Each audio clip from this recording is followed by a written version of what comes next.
All right. Welcome. Today I want to talk all about setting up your weekly schedule. The weather is getting nicer, and if you're like me, you're starting to think and dream about training and racing outside. But with nicer weather means there are some competing demands that are going to start creeping in. We're going to have more to do outside. We're going to have activities with family and friends that are going to start asking for our attention, and it's going to be hard. It's going to be harder to stay consistent. But if you've heard me say anything, you've heard me talk about consistency and how important it is. Consistency is key. It is what allows us to build week over week, month over month, and ultimately season over season. We get to build on our successes and all the hard work we put in. It's like putting money in the bank. It adds up over time. And we want to be realistic about how we can be sustainable with our schedule as we move forward with nicer weather and more demands, and how we can make it a sustainable, repeatable schedule for us, because sustainability is what drives consistency. So let's do a little thought experiment here. Which scenario feels better? This one here where we've laid out some pretty optimistic training and fell pretty short, or that schedule over here where we've been more realistic, we've done our homework, and we've laid out a schedule that is well within what we can accomplish?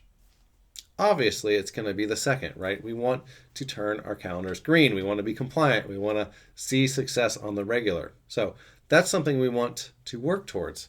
And kind of visiting this SMART goals concept, I'm not going to go through it because a lot of these words that are part of the acronym, they're pretty well taken care of when you think about it in the niche of triathlon, right? It's going to be pretty specific. We're training for a race. We're doing the work of swim, bike, and run. We can measure things as results as far as race times or different workout metrics. It's going to be relevant. We're going to do things that are related to triathlon, swim, bike, and run. And there's usually a race that keeps us pretty time bound. But achievable, that's why I highlighted it here, right? Are our goals achievable? And I'm not talking only about what we can do on race day and what we can build up to and achieve, but is our schedule achievable, right? Are we actually being realistic about the time we have and how we can use it? And I find myself having this conversation a lot with my athletes and being like, hey, do you want to set yourself up for success and building momentum in the second scenario where we're either realistic and set some very achievable workouts and goals for your schedule, or do you want to overshoot and overplan and then underperform? We don't want that. We want to feel good. We want to either get it exactly right or maybe be a little bit under and have you overperform and do more training than what's prescribed and have it go well, because that's going to build your confidence. That's going to build your momentum and really help you move forward. So we want to be achievable with this scheduling and kind of thinking about that as far as how we're setting our goals and how we're setting up our schedule. So with that in mind, let's craft your schedule. So the first thing to do is ask, what is my availability like? And I encourage you to either grab this template and print it out. It's available down in the resources below, or use your own, right? You can use a spreadsheet, whatever method works for you. And then you're going to go and fill it out. Where do you have time? Consistently, keyword. Where do you have time to work out? That's not going to be fighting other demands from work, from family, other hobbies, what have you. Where is it going to be consistent? And be very honest, right? If there are days where work runs late or you're just more tired in general from your life demands, be realistic and don't necessarily count that, or make a note in here about where you're going to be more tired, because we're going to use it later. Then once you fill it out, it should look something kind of like this. This is just an example, and you kind of will have your blocks of time. And hopefully you've done your due diligence and they are well quantified, right? They are what you can consistently do, and they are a realistic representation of what you can do. Once we have this, we want to prioritize, right? We want to figure out how we want to use those time blocks, right? How we want to put our training inside of it. And I like to think of that kind of on 3 different levels. I've used this diagram before. And the bottom of your pyramid, the biggest chunk of your training, is going to be the areas where you have some weaknesses or your largest potential for gain.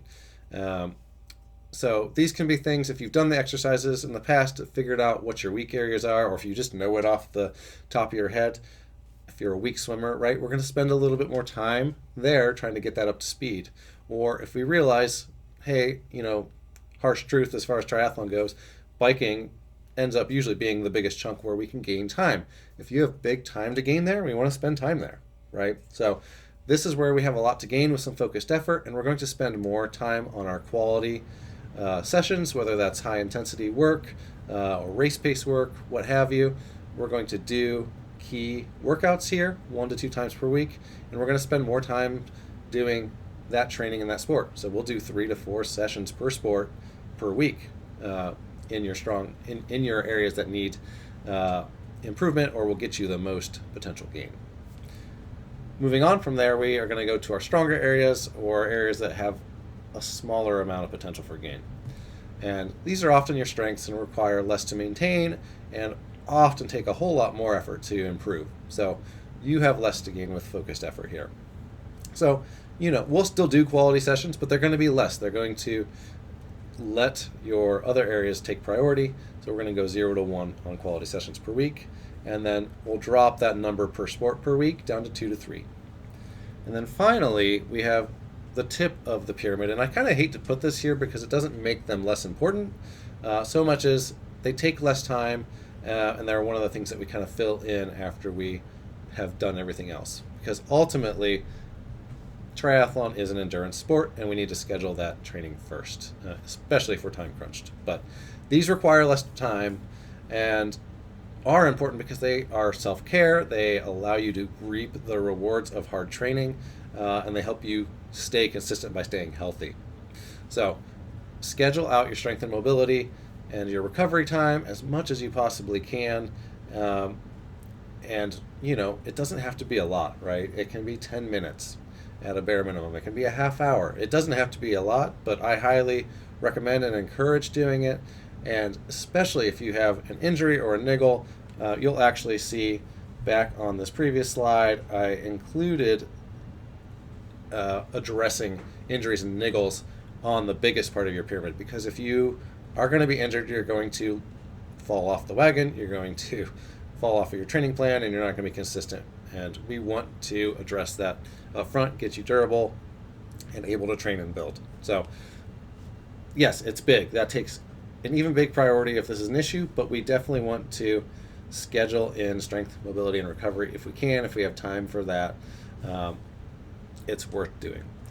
So I want to talk just a minute about strength training because I'm a big advocate for it. I highly recommend it if you can fit it in. At this point in the season, right, as the weather gets nicer and we're starting to get outside, we're probably peaking and we'll begin maintenance at 1 to 2 times per week if you've been strength training.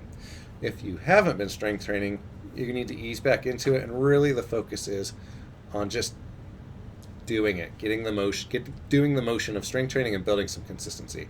We're not going to gain a whole lot of strength, but it can still help your durability. It can still help your fatigue resistance,